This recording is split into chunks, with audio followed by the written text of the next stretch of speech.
प्रणव जी, क्या बना हुआ है क्या सुमोटो? सुमोटो जो है हमें ट्रांसक्राइब करना पड़ेगा मेरे ख्याल से सर का जो है।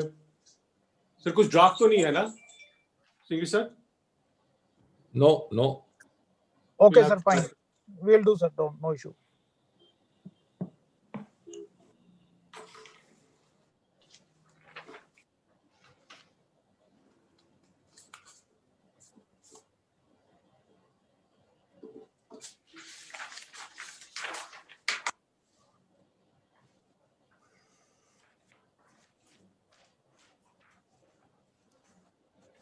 Pranav sir, we are live now.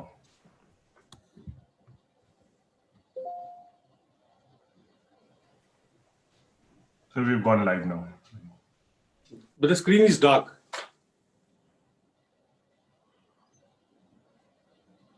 I can see you. Vinny sir, are you able to see Pranav sir? I see a dark screen. It's just a hand symbol coming. Why don't you take Singhvi ji on the spotlight? I'll try that. Yeah, please do. Yeah, now I have come on the screen. So, yes, sir. I think go ahead, sir. Okay दोस्तों,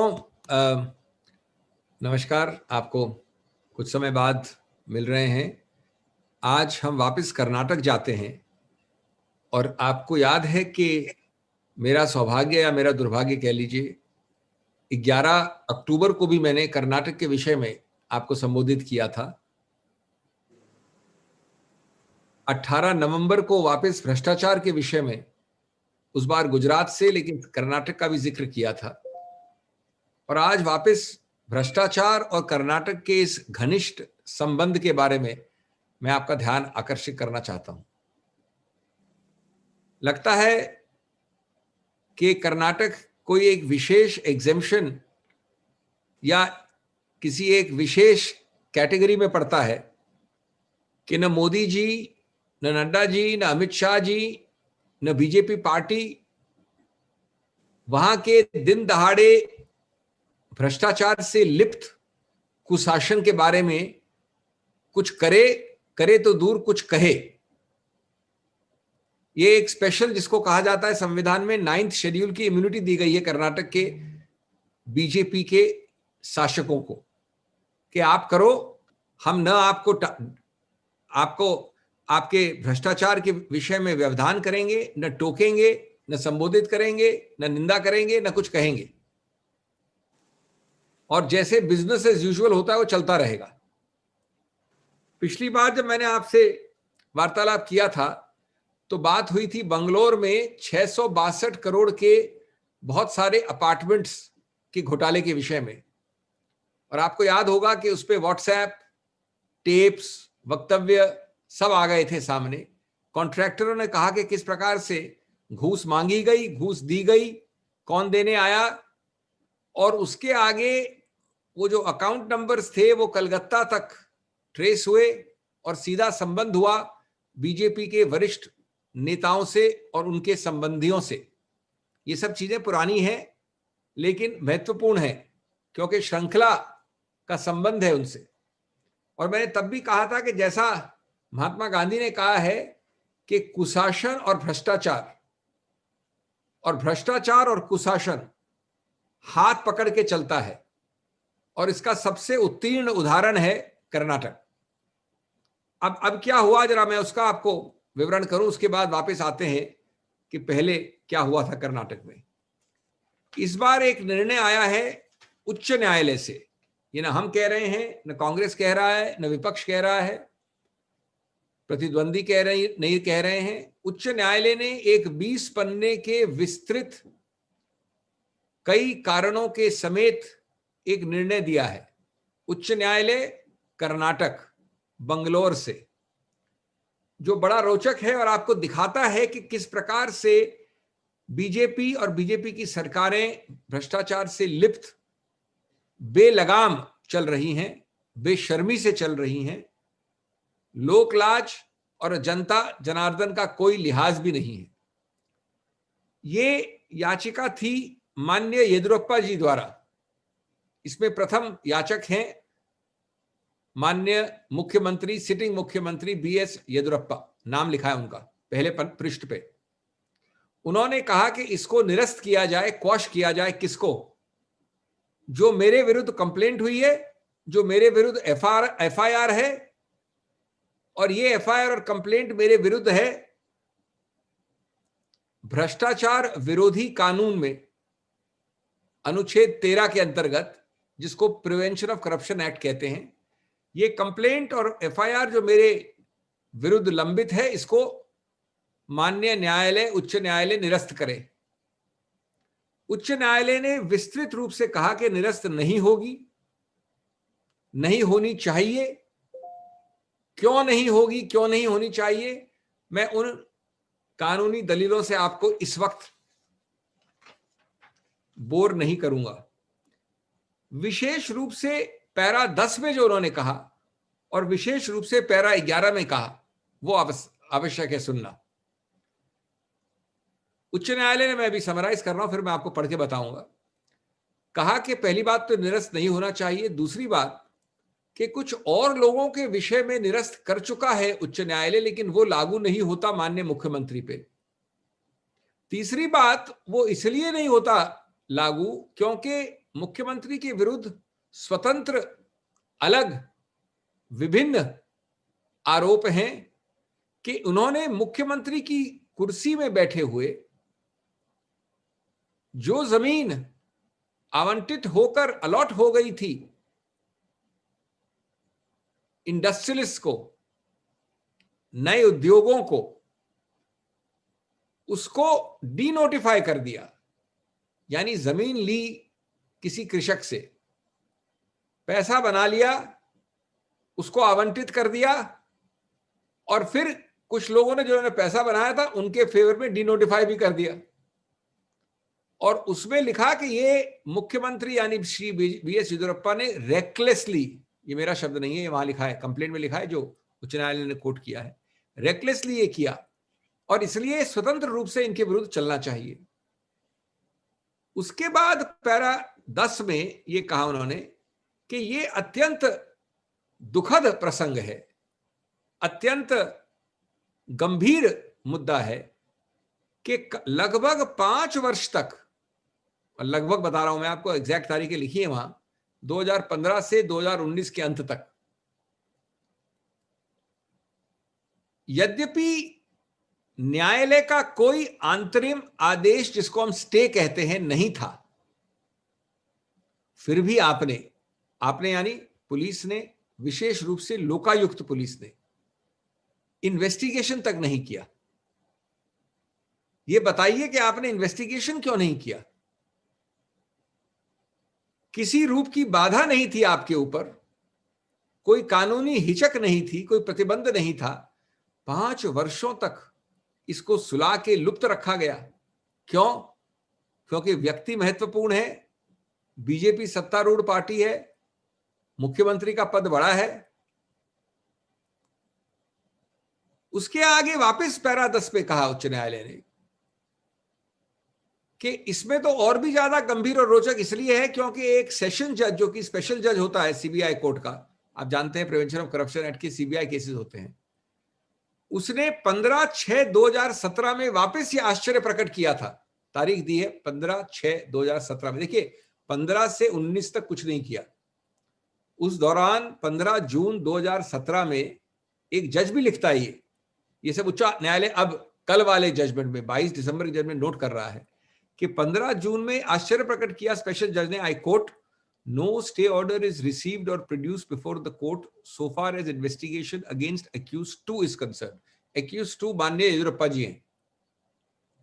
The IO is directed to proceed with the investigation and to submit the report. ये कब का आदेश है मान्यवर? ये आदेश है 15 जून 2017 का। और उच्च न्यायालय ये उससे ज्यादा प्रचंड आश्चर्य प्रकट करता है कि 2020 में मैं 22 दिसंबर को ये लिख रहा हूं निर्णय, और मैं पाता हूं कि उसके बाद भी कुछ भी नहीं हुआ। उसके बाद पैरा 11 में वो इस कारण से और कुछ लिखते हैं जो मुझे पूरा पढ़ना आवश्यक है, संक्षेप में, लेकिन उसका एक हिस्सा पूरा पढ़ना जरूरी है। The explanation offered on behalf of respondent 1 in the circumstances of the case. Respondent 1 है लोकायुक्त पुलिस. अधिकतर इस समय में पूरी तरह से वहां के प्रशासन के अंदर मुख्यमंत्री की कुर्सी के अंतर्गत. The explanation offered is totally irrelevant and cannot be accepted. The circumstances noted above clearly indicate that the delay is intentional and deliberate. Though at this juncture it cannot be said that Lokayukt police has succumbed to the pressure of the Chief Minister, who has been holding the position of Chief Minister of Karnataka. Yet Lokayukt police, being an independent and impartial body entrusted with the duty to investigate into the misconduct of the public servants objectively, cannot give rise to an impression in the mind of the general public that it is playing into the hands of the political bigwigs. ये उच्च न्यायालय के शब्द हैं. आगे 4 line छोड़ के वो कहते हैं, आई refrain from directing any action against Lokayukta police. जज कहता है कि मैं करना तो चाहिए लेकिन मैं नहीं कह रहा हूं अभी. आगे लिखते हैं, however the laxity in conducting the investigation in the instant case is deprecated. आगे और फाइंडिंग दी है, and Lokayukt court is directed to keep watch over the investigation ordered by the criminal courts. अब दोस्तों, इससे ज्यादा एक कठोर स्पष्ट इंडाइटमेंट एक सिटिंग मुख्यमंत्री का हो सकता है क्या? किसी भी जज द्वारा अति महत्वपूर्ण होता है. ये उच्च न्यायालय के जज द्वारा है और याचक इसमें मुख्यमंत्री हैं. आज आपको जवाब नहीं मिलेगा और मैं कितना माथा पीट लूं. मैंने ऐसे ही पीटा था माथा 11 अक्टूबर को भी, 18 नवंबर को भी. कांग्रेस कितने भी डेमोन्स्ट्रेशन कर लें, आपको किसी से जवाब नहीं मिलने वाला है. 5 वर्ष तक ये क्यों चुपचाप रहा? क्यों सत्ता में आने के बाद ये याचिका मुख्यमंत्री ने पिटिशन बन के फाइल की? और क्या ऐसे पदासीन मुख्यमंत्री के लिए 1 मिनट 30 सेकंड भी और इस पद में बैठना बेशर्मी की अथाह सीमा है कि नहीं है? मैं औपचारिक रूप से आपके समक्ष, कई और पार्टियों की तरफ से भी सबका यही मत है, जो विपक्ष की पार्टियां हैं, कई जनता जनार्दन का ये मत है. 10 बार मैं मांग सकता हूं और ये मांग दोहरा रहा हूं मैं आपके सामने कि तुरंत इसमें इस्तीफा होना चाहिए, गवर्नर को हटाना चाहिए, बीजेपी को उनसे इस पद से मुक्त करना चाहिए. लेकिन क्या आप समझते हैं ये होगा? ये बिल्कुल नहीं होगा, क्योंकि आज ये केंद्र वाली पार्टी और प्रदेश वाली पार्टी बेशर्मी की राजनीति कर रही है, बेशर्मी से कर रही है. लोकलाज एक ऐसे मुख्यमंत्री के विषय में जो बारंबार, एक बार नहीं बारंबार इस रूप से स्ट्रिक्चर हुआ है. मैं आपको एलके अडवाणी जी के शब्द दोहराना चाहता हूं, जो मैंने 18 अक्टूबर को भी कहे थे, लेकिन दोहराना आवश्यक है. कर्नाटक के विषय में थे, स्पेसिफिकली स्पष्ट रूप से बीएस येदियुरप्पा के विषय में थे. अभी अलग बात है कि आज आप अडवाणी जी को नहीं गिनते हैं, मार्गदर्शक मंडल को नहीं गिनते हैं, 1.5 लोगों के बीच के अलावा किसी की सुनते नहीं हैं और हर चीज को जनता जनार्दन के इलेक्शन रिजल्ट के आधार पर सही मानते हैं. लेकिन अडवाणी जी ने यह कहा था स्पष्ट रूप से येदियुरप्पा जी के विषय में, मैं कोट कर रहा हूं, let me first point out that BJP did not throw out Yediyurappa. Quote कर रहा हूं मैं, it is he who broke away from the BJP and decided to form a factional party of his own, the KJP. In fact, when it became apparent that he was unabashedly indulging in corruption, if the party had immediately taken firm action, the course of events would have been quite different. मतलब ये व्यक्ति जो बारंबार भ्रष्टाचार से लिप्त पाया गया है, पिछली बार भी जब लिप्त पाया गया था तब भी आपने पार्टी के रूप से कोई एक्शन नहीं लिया. वो अलग बात है कि वो चला गया, उसने अपनी पार्टी बना ली, लेकिन आपने कोई एक्शन नहीं लिया. और आपके प्रधानमंत्री दिग्गज नेता कहते हैं कि उस वक्त एक्शन लेना आवश्यक था और अगर एक्शन लिया होता तो एक दूसरा रास्ता, एक दूसरा मार्ग होता। तो दोस्तों, मैं ये कहूंगा कि जो लोग हमको दुहाई देते हैं, जो लोग कृषकों को इस अपमानजनक तरीके से डील करते हैं, जो लोग अहंकार से ग्रस्त हैं, जो लोग अपने को अविजयी समझते हैं, जो लोग सिर्फ दूसरों को उपदेश देने की में विश्वास रखते हैं और अपने गिरेबान को झांकने वाला वाक्य भी नहीं जानते, उन लोगों के लिए ईश्वर ने एक सामने एक मिरर रख दिया है, एक बड़ा लंबा कांच रख दिया है कि ये आपका सही चेहरा है और आज भी वही चुप्पी आप साधेंगे तो वो आपको काटने दौड़ेगी। Friends, I don't want to take long in English. I have already explained in great detail in Hindi that I've had the good fortune or the misfortune, depending on which way you look at it, of raising Karnataka and corruption more than once before you. Karnataka and corruption seem to go hand in hand. Karnataka and corruption seem to be inextricably intertwined. And culpable conspiratorial silence of all the powers that be, our extremely eloquent Prime Minister, the BJP party president, Mr. Nadda, the half portion of the 1.5 group which governs India, Mr. Amit Shah, all of them maintain silence on this very special arc of immunity accorded to one man by the BJP. The arc of immunity accorded to Shri B.S. Yediyurappa, the sitting chief minister of Karnataka. It is mysterious, it is inexplicable, it is shocking.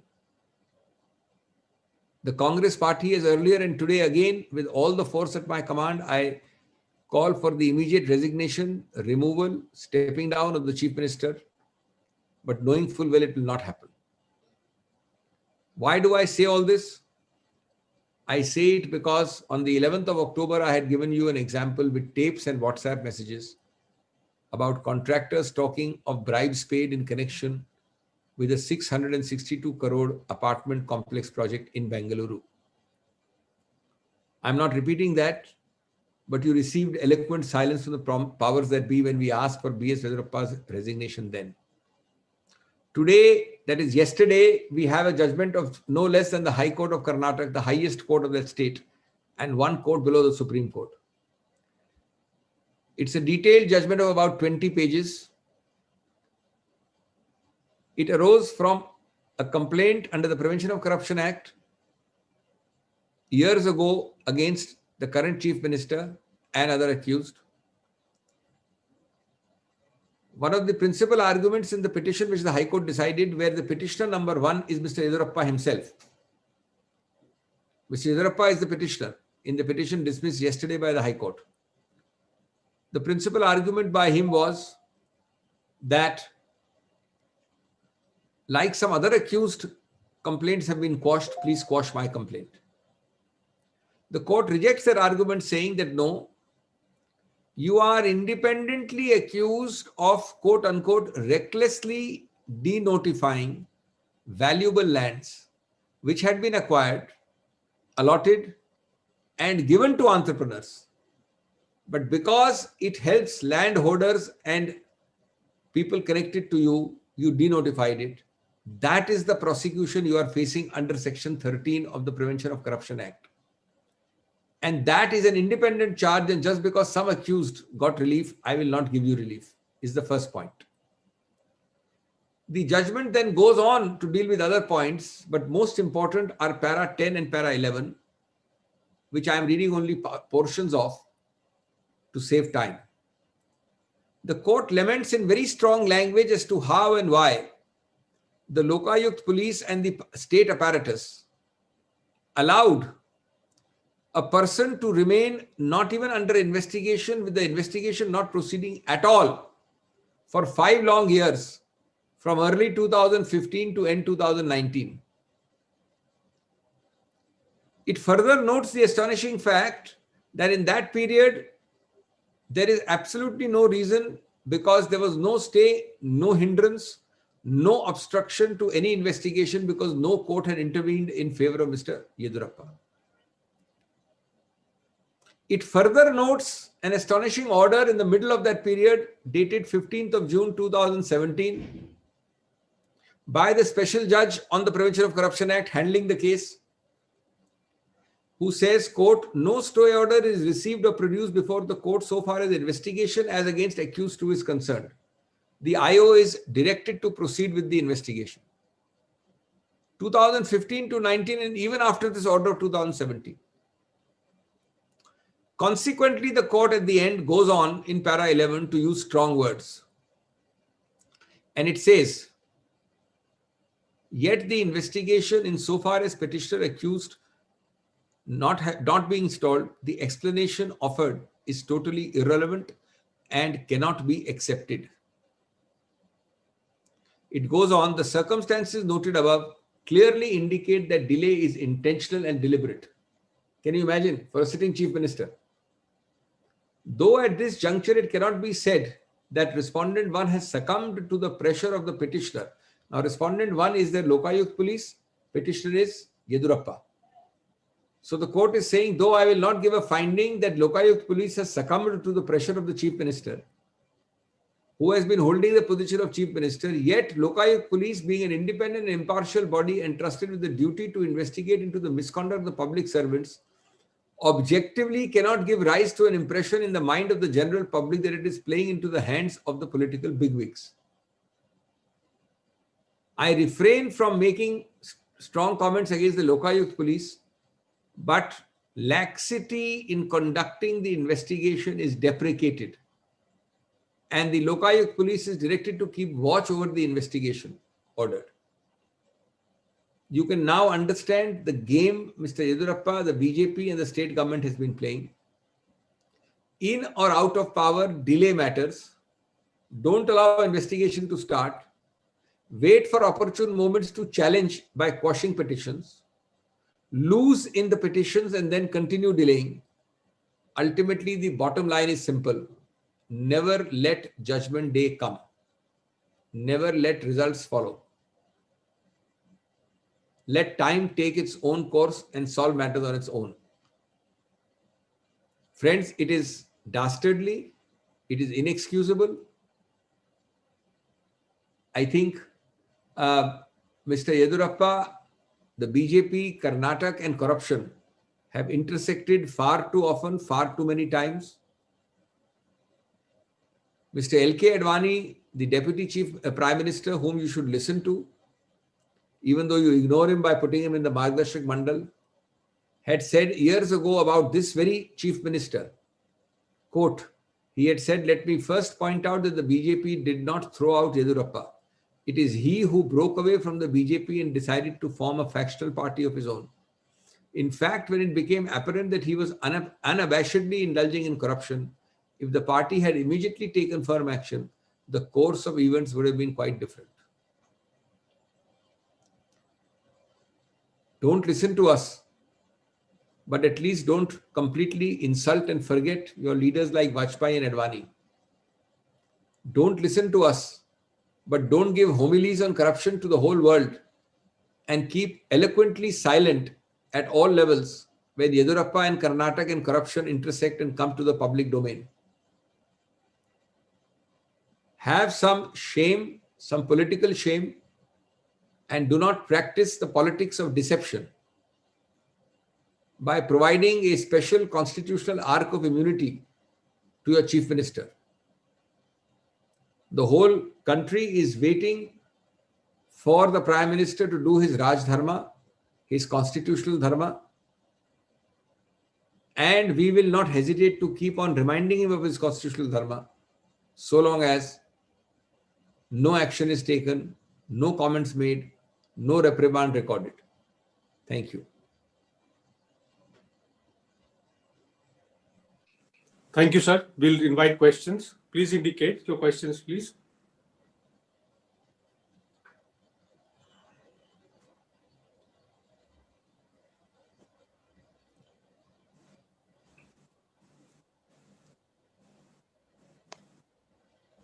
Okay, good. क्या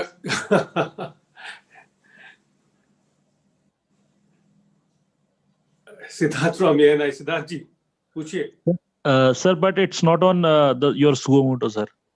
I think there's no question. There are friends from Karnataka. Okay, Siddharth एक minute wait कर लेते हैं, अगर कोई Okay. और suo motu पे सवाल पूछना चाहते हैं उसके बाद हम अन्य विषयों पे ले लेंगे। हाँ, मैं सो मोटे पे सवाल पूछ लेता हूँ सर। जी अब्दुल बारी जी पूछिए। हाँ, आदावर है सर। आदावर। हाँ सर, ये जो है जिस तरह से फार्मर्स जो है कैंपेन चला रहे हैं, क्या ये जो बार बार आप करप्शन की जो इश्यूज लेकर आ रहे हैं, कांग्रेस इस पर क्यों नहीं इस तरह की कैंपेन चलाती है? बहुत करप्शन के बहुत इश्यूज आपने हाईलाइट किए हैं, लेकिन उसका जो इम्पैक्ट पड़ना चाहिए पब्लिक में, जो जाना चाहिए मैसेज, वो नहीं जा रहा है। तो इस तरह की कैंपेन क्यों नहीं शुरू की जाती कांग्रेस की तरफ से? पहली बात तो ये है कि अगर ये कैंपेन पूरी तरह से नहीं जा रही है आपके अनुसार, तो कुछ हद तक आप भी दोषी हैं। ये कैंपेन तो हम आपके जरिए ही कर सकते हैं, विशेष रूप से कोविड के समय में, नंबर 1। नंबर 2, ये नहीं समझिए कि ये कैंपेन नहीं चल रही है।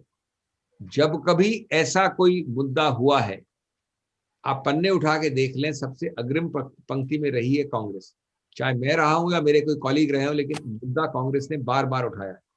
नंबर 3, हमारे वहां के PCC अध्यक्ष, मेरी खुद की बात अक्टूबर में कई बार हुई उनसे, वो इस पे अभियान चलाते हैं, लेकिन वो नहीं, यहाँ हमारे मीडिया डिपार्टमेंट के सुरजेवाला जी ने लिया है ब्रीफिंग इस पे संदर्भ के रूप से, और वो तो वैसे भी GOP के, वो तो वैसे भी कर्नाटक के इंचार्ज भी हैं। तो ये मुद्दा तो हमेशा लिया जाता है, लेकिन आप जानते हैं कि इस सरकार ने कितने सारे ऐसे मुद्दे खड़े कर दिए हैं, कृषकों से लेके ये, कि कई बार कुशासन के मुद्दों में भी ये डूब जाता है। और वहीं मैं समझता हूं कि प्रेस का रोल अनिवार्य है कि लोग, हम एक बार ले सकते हैं, 2 बार ले सकते हैं, लेकिन जो लोग ढीठ हैं और जिद्दी हैं, उनके लिए संस्थापिक स्मृति में इसको तैयार रखना वो प्रेस का काम भी है। सर ब्रीफली से in English, briefly in English, sir. Okay. I don't, first of all, let me tell you that if you think that this campaign is not sufficiently disseminated and distributed, I would respectfully say that part of the fault lies in you. By you, I don't mean you, but I mean the press in general, because we rely on the press for carrying the true message, the correct message. Nobody is asking for any favors, but equally the message has to be disseminated. In a democracy, you are the best vehicle for it. And in a sense, when you blame us, you blame yourself also. Number two, do not think that we have never raised it or are raising it only intermittently or are raising it in a subdued manner. I don't think any party in India has raised issues on Karnataka and corruption more than Congress party. As I told you, I have myself taken 3 briefings related. My colleagues have taken other briefings, including Mr. Surjewala. He also happens to be now in charge of Karnataka. At the PCC level, abhiyans are carried on against Mr. Yedurappa's corrupt practices almost every week. But I agree with you that we are submerged in a sea of misgovernance. The issues which comprise a sea of misgovernance sometimes submerge other issues. And therefore, I repeat that it is your job above all to keep such issues alive in institutional memory. Thank you. Thanks, sir. Thanks. Thank you. Ajay Jha from Go News. Ajay ji.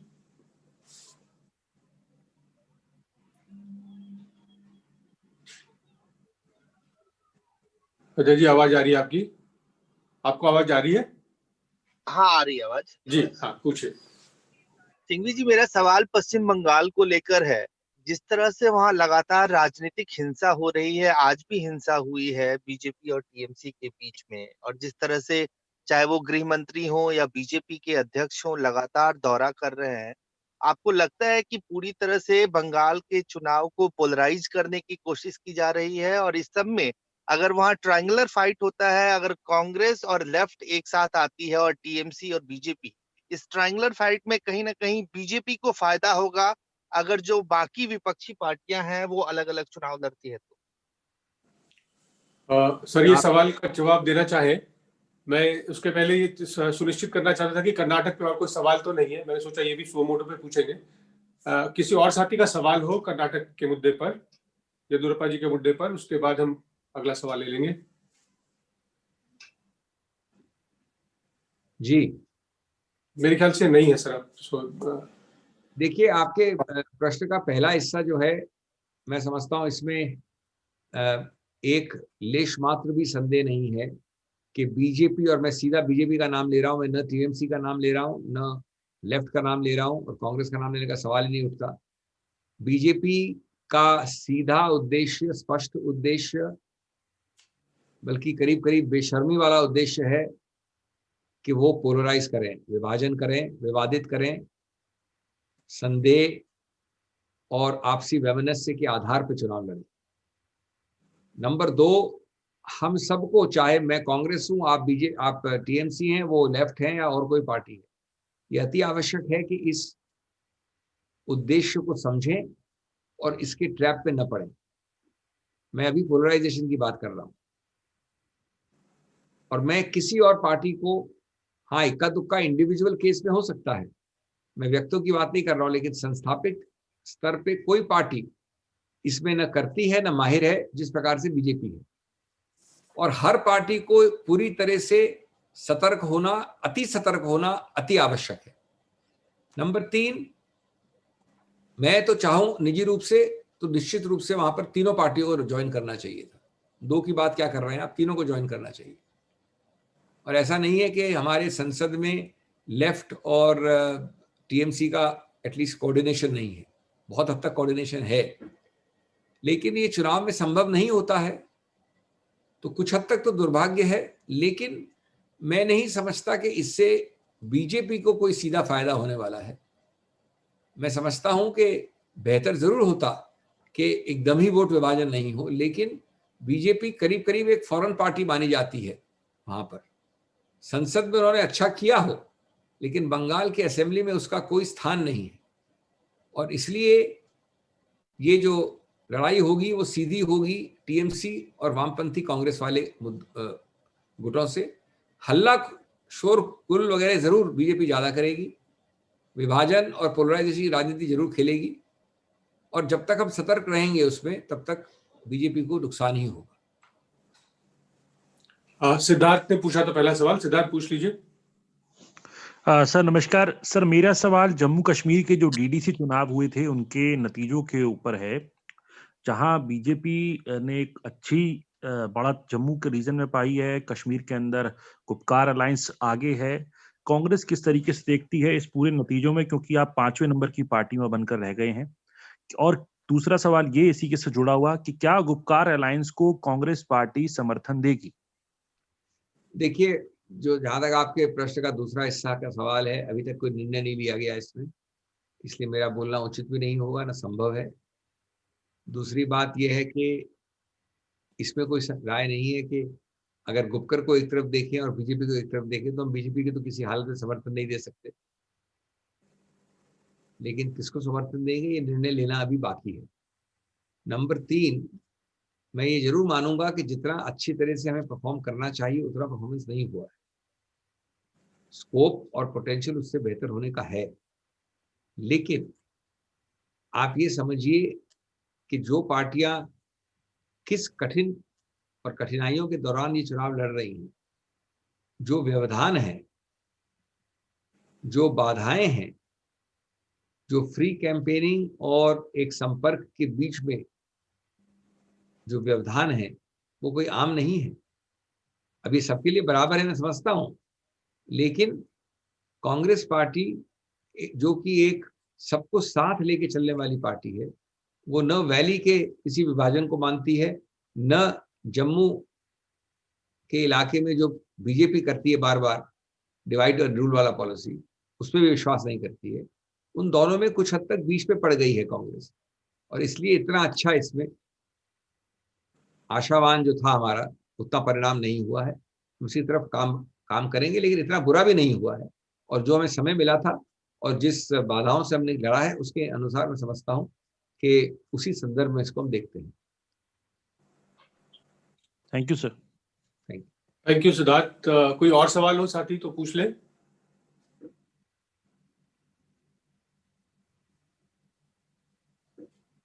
Okay मेरे ख्याल से और सवाल नहीं है sir. अंत में वापस सुओमोटो पर आते हुए मैं अगर पूरे प्रेस वार्ता का निष्कर्ष निकालूं तो ये कहना अतिशयोक्ति नहीं होगा कि भारतीय जनता पार्टी और उनके वरिष्ठ नेता विचित्र किंतु अनोखे प्रतिभा से का वरदान है उनके ऊपर। वो न सिर्फ अन्य दलों से आए ऐसे नेता जिनके ऊपर भ्रष्टाचार के भ्रष्टम आरोप हो, उनको वो निर्दोष घोषित कर देते हैं, निर्दोष साबित कर देते हैं, बल्कि उनके खुद के ऊपर जब आरोप लगे तो उन प्रमाणों के ऊपर लीपापोती करके अपने आप को पवित्र साबित करने में जरा नहीं चूकते। आज का प्रेस वार्ता उसी बात का प्रमाण है। किंतु मोदी सरकार की चुप्पी प्रधानमंत्री मोदी जी के दोहरे चरित्र को स्थापित करेगी और उनके शुचिता के सारे दावों की धज्जियां उड़ाएगी। हम उम्मीद करते हैं कि हमारे प्रेस वार्ता का प्रभाव होगा सरकार पर और हमारे पत्रकार मित्र हमारे प्रेस वार्ता को प्रमुखता से टेलीविजन पर दिखाएंगे और अखबार पर छापेंगे। सिंघवी साहब, आपका बहुत बहुत धन्यवाद और पत्रकार मित्रों को भी बहुत बहुत धन्यवाद। Thank you.